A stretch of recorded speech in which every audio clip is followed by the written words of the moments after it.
एमिति 3-4 वर्ष बीतीगला सुधांशु चाकरी छुट्टी नहीं गाँ को आसीला।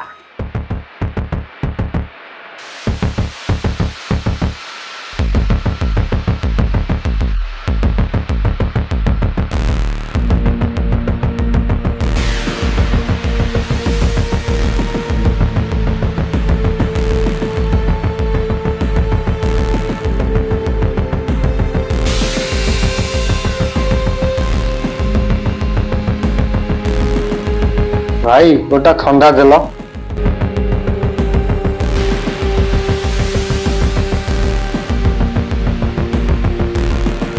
अरे सांग तू भुवनेश्वर केबे आइलु? हाँ हाँ मु काली आसिली बा। तू गाँव रे रही परिया बेपार करू। तो भलिया कौन किए हो पारिबे?